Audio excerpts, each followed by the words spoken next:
United Lutheran Seminary presents the Seminary Explores podcast, conversations on faith, art, people, politics, theology, life, and more, with voices from around the corner and around the globe. An American pope raised in a South Chicago suburb, now celebrating his first year in his pontificate. What does all of this, thus far at any rate, portend for the future of the papacy, the Catholic Church, and Christians around the world? Our guest today is Christopher Bellitto, a medievalist, a church historian, and professor of history at Kean University in Union, New Jersey, where he teaches courses in ancient and medieval history. Bellitto has written a variety of publications, and we'll get to that in just a moment. I just wanted to say, most of all, he is in high demand as an interpreter of the Catholic Church, Catholic affairs, and Catholic history, primarily because he's had a background as a journalist and obviously is able to translate church history for a wider audience than just specialists. He's the author of several books. Some of them are academic, which I know very well, but then others are what we might call popular, and I've only got a partial list. The Living Church, Church History 101, and more recently, Humility, The Secret History of a Lost Virtue, and even now, I'm just reading it, Walking Toward Virtue, A Journey with Dante. This is Jerry Christianson. Nice to be back on the Seminary Explores as a guest host.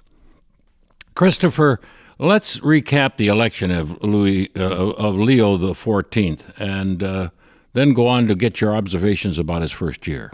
Well, so we have to go back a year and a month about. Pope Francis died on Easter Monday, the day after Easter, and a number of people I know immediately recognized that there was going to be a conclave when many of us were going to be at the annual International Medieval Congress at Kalamazoo. And so because of that, we were all doing double and triple duty, and I ended up having a conversation on CNN International with Christian Amanpour from a storage closet. And here we go, an American pope. He's really more the second pope from the Americas, because, of course, Francis, Jorge Mario Bergoglio, Archbishop of Buenos Aires, would have been the first, and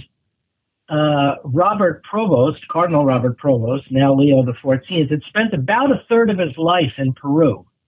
He spent about a third of his life in the United States, a third in Italy, though traveling around the world from his Roman base, and a third in Peru. So he's bringing not only an American sensitivity, not only a North American sensitivity, but a Latin and South American sensitivity as well. And I think that is really a sign of the truly global reach now of the Vatican. We have not had an Italian pope now since 1978.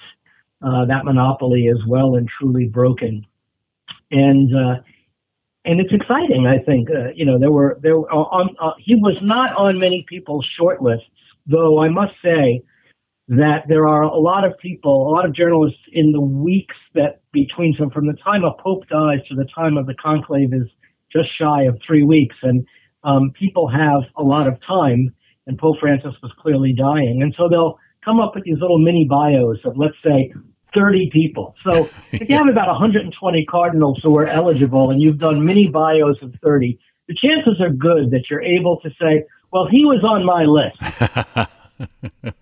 But you know my response when I heard the first announcement, we have a pope. Of course, this was in Italian, and his name is Roberto Prevosto. And I thought, who in the heck is that? And a minute later, it dawned on me, Bob Provost. Then it was told. Bob, right. Then it was told to us that he's nearly out of Chicago, which is a place close to my heart. And I thought, this has got to be something new. It really was. We don't know, going into the conclave, what type of pope the cardinals are looking for, right? Oh, yeah. So if you think of this as a baseball team, if you've had a hardcore, hard-nosed, kind of really nasty, rough manager, that's probably going to be followed by a player-friendly coach, right? You can kind of see that. But we really didn't know what the profile was. So once the cardinals meet around the time of the funeral, which takes place 4, 5, or 6 days after the death of the Pope, and then they have about another 10 days before the conclave, they're meeting in these groups called consistories, but that's not really where the action takes place. The action takes place over meals, over espresso, and they're trying to kind of get a profile. What is the type of man we need now? Do we need a manager? Do we need a visionary? This kind of thing. And once that profile in retrospect became clear, without knowing what any of the votes are, Provost ticked off a lot of the boxes. Let's talk about what they are. You definitely needed a manager because to continue what Francis had been doing in cleaning up the Curia. They wanted someone to continue the path that Francis had walked, called synodality, which in its easiest term to think of, its easiest phrase is group decision making. The cardinals and the bishops under John Paul II and Benedict XVI, that would go from 1978 to 2013. Basically, cardinals and bishops showed up, and people at the Vatican, some below the level of cardinal, would tell them what to do. And they did not like that. They did not like being treated like altar boys. And so when Francis said, no, we're going to make decisions together, which is a very Jesuit, religious life, community-oriented way of doing that, that was very popular. So no one who was going to close down the synodal path would have been elected.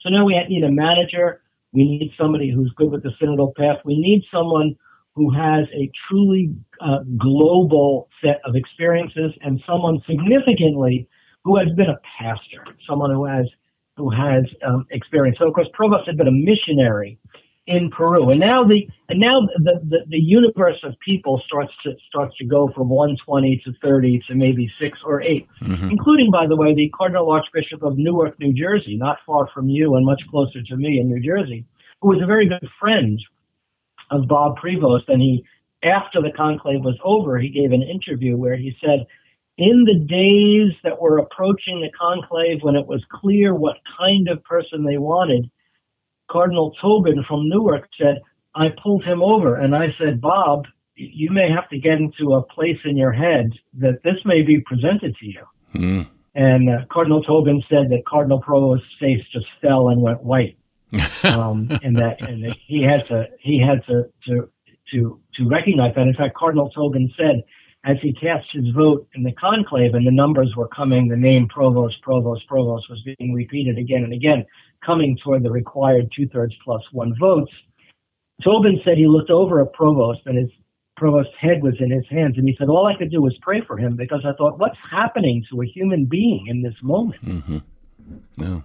My own observation, which is, of course, obviously limited, is that his office after he was a bishop in South America, was something to do with the placement or the recommendation to the Pope of other bishops around the world. So a number of them, if not all of them, in one way or another, had got to know Prevost on a personal basis. Does that make any sense? Yes, it does.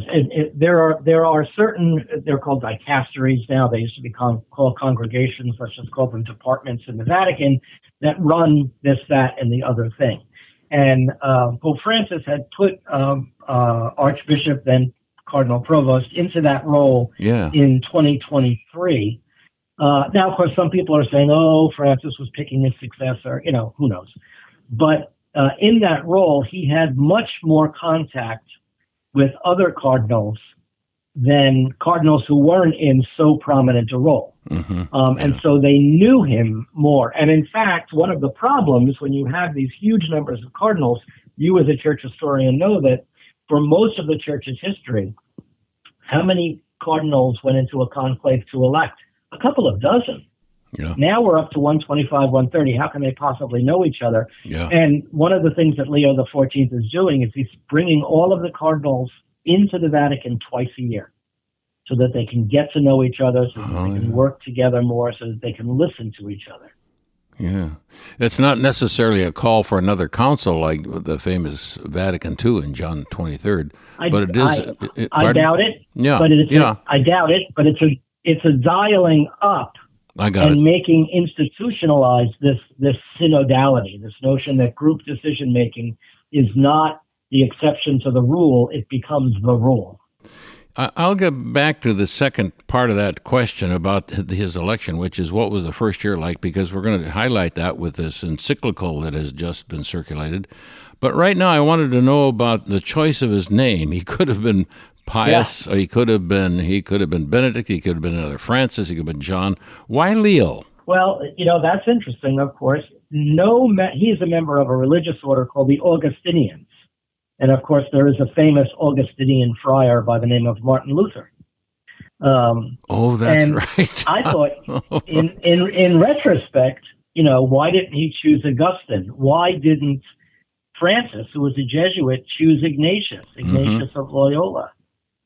If it had been Cardinal Tobin, he's a Redemptorist. He could have picked Alphonsus Liguori.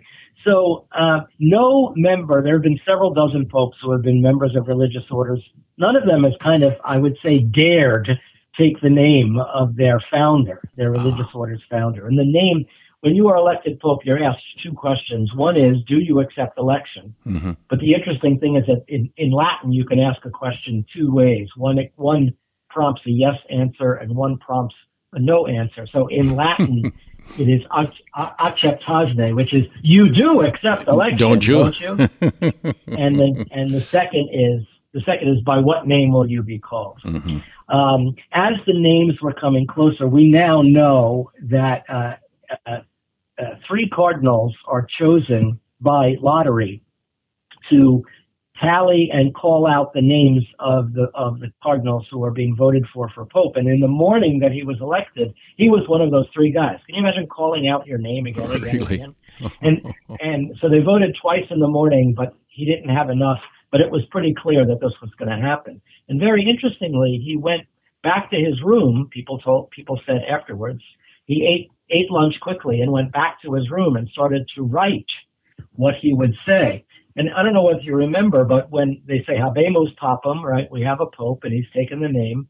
And then usually a few minutes later, the pope comes out. Well, we waited about 40 minutes and everyone was like, what is going on? If you noticed, when he came out, he read a prepared statement. Now, I'm on my 5th pope, I think. I have never seen a pope read a prepared statement, which was a sign that he wasn't going to speak kind of ad hoc, as Francis often did, but that he wanted to be very precise in what he said, which means that he picked his name very precisely. When he said Leo, though, we didn't know whether he meant Leo the First, right, a pope in the 400s, Leo the Great, one of the founders, one might say, of the medieval papacy, or Leo the Ninth, who was a great reformer in the 1000s, the 11th century. But he said the next day, because immediately reporters asked, what's with the name? And he said, well, I chose it because Leo XIII faced incredible change in the world, and that was the Industrial Revolution. And he wrote a very famous encyclical, which is known as Rerum Novarum, of new things, that came out in 1891. This is called often referred to as the Magna Carta of social justice teaching. And in that document, Leo XIII, very counterculturally, because he was an aristocrat, put the church squarely behind the workers and the cast-offs of the Industrial Revolution. You should be thinking about Charles Dickens here. You should be thinking about Oliver Twist and David Copperfield, the people who worked 7 days a week from before dawn to after dusk, people who were living in tenements in terrible, terrible conditions. And Leo XIII said, we stand with those people, the cast-offs. And so Leo, when he was explaining his choice of name, the next day said, I want to reiterate that, but in a new way, because we have new technology, not the Industrial Revolution, but AI and the technological revolution. And these are all things that are good, but unregulated. They're terrible because we lose our humanity. And in fact, Leo's first encyclical, which just came out in late May, the title of it is Magnificat Humanitas, the magnificence of humanity. Yeah. In which he says, AI can be used for good, but let me tell you, it can really be used for bad. Yeah. Speaking of how he is similar to a previous pope, in this case, Leo the 13th, what about, and you mentioned Francis, what about if I'm not getting back too far, what about a greater contrast, if there is one, between the current Leo XIV and Francis's predecessor, the German Pope Benedict the 16th, who was a noted theologian, powerful theologian, before he was elected Pope? Well, I will say this. When people ask, what do you think of Leo the 14th? I say, he's a boring Francis. Because people, cardinals especially, didn't like when Francis would kind of blurt out, and he never blurted anything out without thinking about it. He was floating trial balloons. Yeah. But, he really wanted to kind of cut through fancy language and say, this is what's important. We have to deal with human beings. We have to deal with poor people. Yeah. We have to do that kind of thing. And Leo the 14th is not saying anything that John Paul II or Benedict XVI or Francis didn't say. He's just doing it in his own way. And if you read this new encyclical, it is in some ways like Benedict XVI. It's kind of wonky. It's kind of like, a policy wonk. And Leo XIV, as a college student in Villanova, was a double major in philosophy and math, right? So, a mathematician is going to be a pretty systematic person. He also has a doctorate in canon law. So his writing style is more Benedict XVI than it is Francis. But it's a matter of style, not substance. The encyclical, I think, to which we should now turn, Chris, Magnificat Humanitas, is superficially, excuse me if I say that, about AI. But what struck me is that throughout it has a spirit that is reflected especially in one chapter that's titled Safeguarding Humanity in a Time of Transition. I had the sense that he sees all of humanity in a very personal way.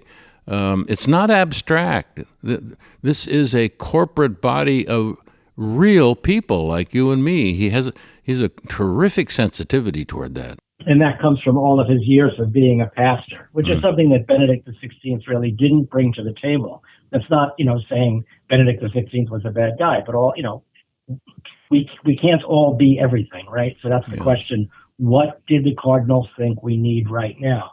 The answer was we need a pastor like Francis, but someone who's a bit more programmatic like Benedict. And so that's kind of where I put him on the continuum. But I think he's terrified. I think he's speaking to the terrified feeling that you have and I have, and I bet many of our listeners have, about this AI stuff. Oh, yeah. I'm terrified as a teacher. I'm terrified as a father. He mentions all of those things. One of the things that really terrifies him is, will AI be making decisions about weapons? And all of a sudden, you're reading this encyclical, and now he's talking about just war, which he says, he uses the word outdated. By the way, this document was not written in Latin, and it was not written in Italian. It was written in English. Is that right? Yeah, and it's available in all of those other languages. Of course. But it was first written in English. And so he uses the word outdated, because typically if you see something in a translation and someone wrote it in Spanish, you want to say, well, what was the Spanish word that was translated as outdated? Now, this is someone, remember, is a member of the Augustinian order. And St. Augustine, who died in the year 430, was one of the people who, he didn't invent just war theory, but he kind of inherited pieces of justified war, that's what just war is, from the Hebrew tradition, from the Greco-Roman tradition, and kind of synthesized it in a Catholic setting. And it basically can be summed up with, nobody ever wants to throw a punch, but sometimes you have to throw a punch. Yeah. And if you throw a punch, you have to be doing it for the right reason, with the right intent, and in the right proportionality. So if people are in fact making those human decisions, if AI is making that decision, then we're in some trouble. And the other big thing that surprised everyone is he starts talking about slavery. Yes. in it. But he begins by talking about how we are the slaves now of technology. He moves into human slavery, and then in a very, very savvy way, he anticipates the counter argument, which is, hey, Holy Father, hey, Pope, how come you're lecturing us about slavery? Popes had slaves, cardinals had slaves, Jesuits had slaves. He goes right in and says that it's absolutely correct and it's absolutely wrong. And let me say, as the Pope, we apologize. We recognize that mistake. We lament that mistake. That shows he's a very, very savvy man. Yeah. Back to that thought about his sensitivity and feeling for humanity. This is not, I mean, he's certainly an astute theologian, as you said, and canon lawyer, but I get a really profound feeling of sensitivity toward humanity as a body of human beings, rather than just the theological principle. When you live 20 years with the poorest of the poor in anywhere, in his case in Peru, and in Chicago, where he grew up and got his seminary degree as MDiv, as it's called, the Catholic Theological Union, his undergraduate training in Villanova, all those places he was working in ghettos and in soup kitchens, on his day off or one day a week off of studies. And so that encounter, and Francis was all about the encounter. I don't want to know if you're gay or straight. I don't want to know if you're black or white. I want to know who you are. I want to know where your heart is. I want to know what makes you sad. I want to know what makes you happy.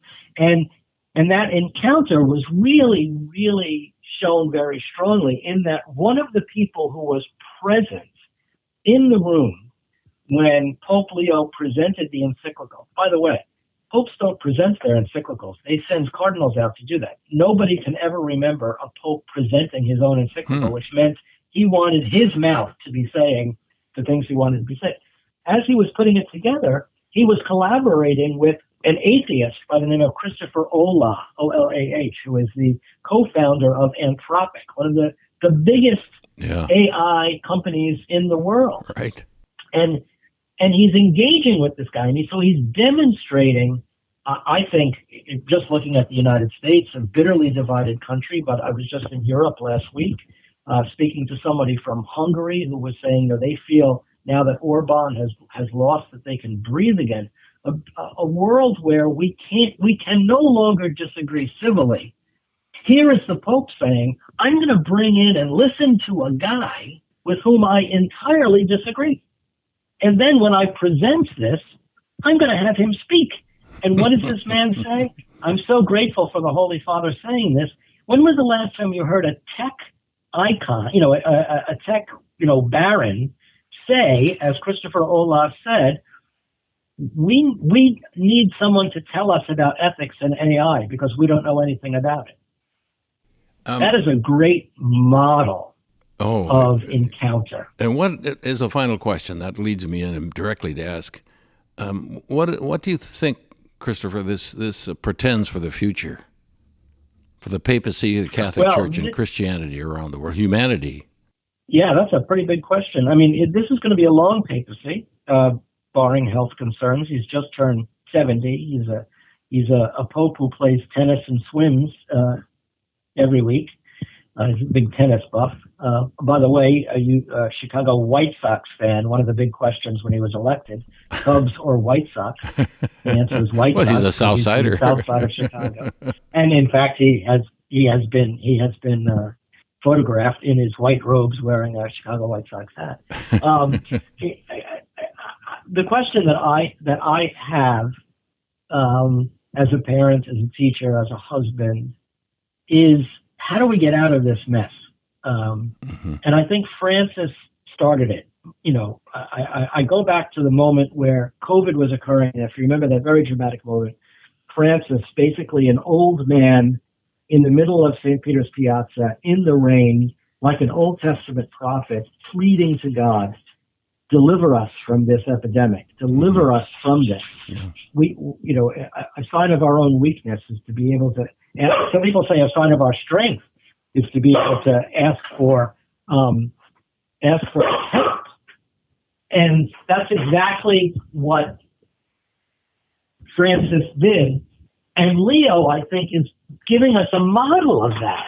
And so I hope what it portends for the church is for the Catholic Church, for ecumenical relations, for interfaith relations, particularly a continuation of the openness and dialogue and transparency that really started under John the 23rd, pushing back against the anti-Semitism, and just went off the charts under John Paul II, who really took as one of his big parts of his agenda to repair the relationship between Jews